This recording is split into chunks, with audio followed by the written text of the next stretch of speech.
Good morning everyone. আজ আমি বানাবো চিকেন তন্দুরি বিরিয়ানি। আমার রেসিপিটা শেষ পর্যন্ত দেখতে থাকুন, কেউ স্কিপ করবেন না। আমি কিভাবে রান্না করেছি দেখতে থাকুন শেষ পর্যন্ত।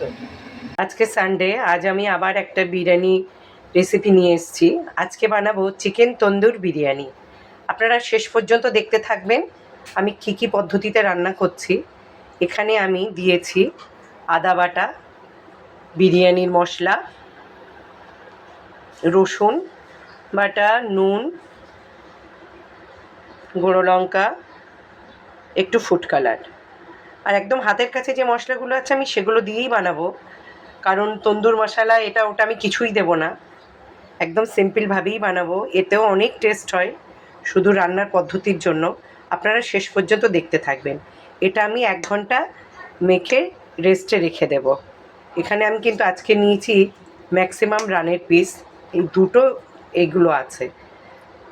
দেখতে থাকবেন শেষ পর্যন্ত।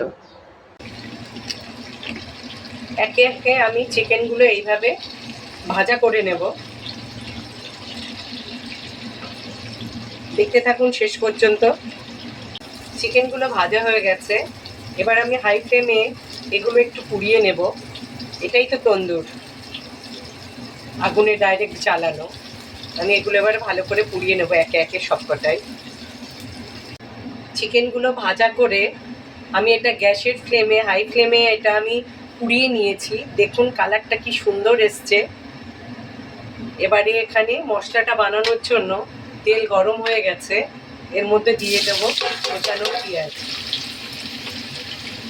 একে একে স্টেপ বাই স্টেপ দেখতে থাকুন আপনারা। যে লাল হয়ে এসছে, এর মধ্যে আমি অল্প আদা, রসুন, গুঁড়ো লঙ্কা, একটু চিনি, ফুড কালার আর নুন দিয়ে দেব।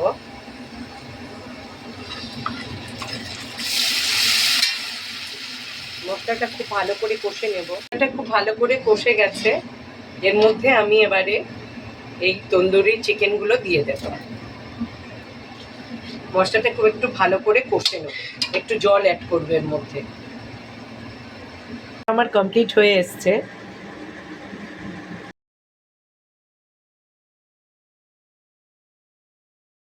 বসিয়ে দিয়েছি সব বিরিয়ানির গোটা মশলা, নুন চিনি দিয়ে।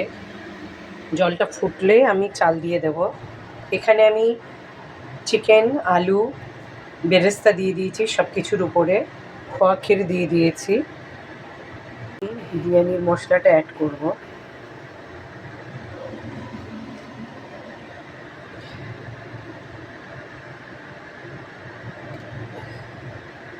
এর মধ্যে আমি ভাত থেকে তুলে রাখা জলটা দিয়ে দিলাম মিডিলে। এরপরে আমি এর উপরে ঢেলে দেব ভাত।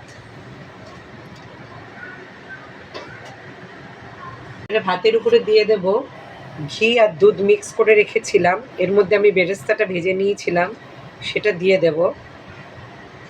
দিয়ে দেব গোলাপ জল, একটু ফুড কালার দিয়ে দেব, একটু মিষ্টি আতর।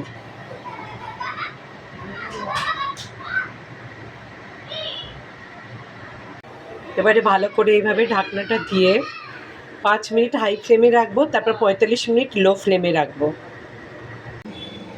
খুব ভালো করে ভাপ উঠছে, আমার বিরিয়ানিটা কমপ্লিট হয়ে গেছে।